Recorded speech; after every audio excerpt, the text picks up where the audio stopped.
तक वो महादेव आपके घर का नहीं हो सका, आपके मुंह से ये नहीं निकल सका, आपको ये कलेजा नहीं है कि आप कहिए कि महादेव है मेरा और मैं हूं, मेरी पत्नी है और मेरे बच्चे हैं।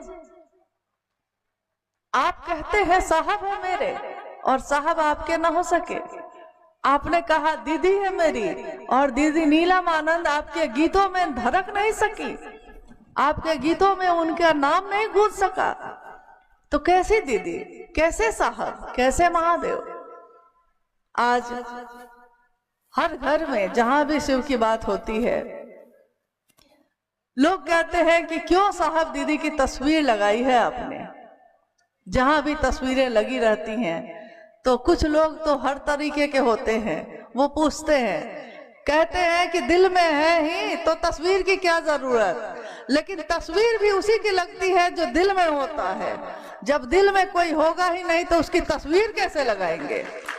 तस्वीर एक प्रतीक है, परंतु वो तस्वीर मुझको याद दिलाती है।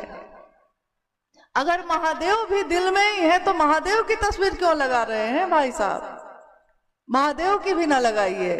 अगर दिल में ही सारी बातें हो जाती हैं तो शिव की चर्चा क्यों हो रही है। शिव की चर्चा हो ही रही है इसलिए क्योंकि ये दिल की बात जो शिव भाव से भरी हुई है वो दूसरों तक पहुंचानी है हमको और सही रास्ता बताना है।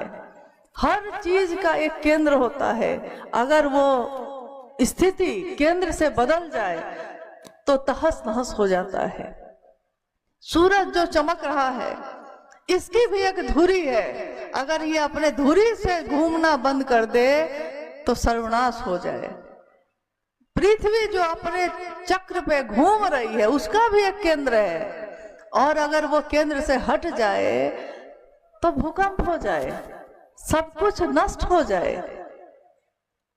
साहब ने कहा शिव शिष्यता का मुख्यालय मैं हूं। लोग पूछते हैं मुख्यालय का अर्थ क्या होता है। मुख्यालय का अर्थ होता है मुख्य आलय, आलय का अर्थ होता है घर, आलय का अर्थ होता है केंद्र, मुख्य केंद्र। बहुत सारी जगहों पे जो चीजें होती हैं उन सभी चीजों को जो बांधती है, एक जगह करती है, वो होता है मुख्यालय।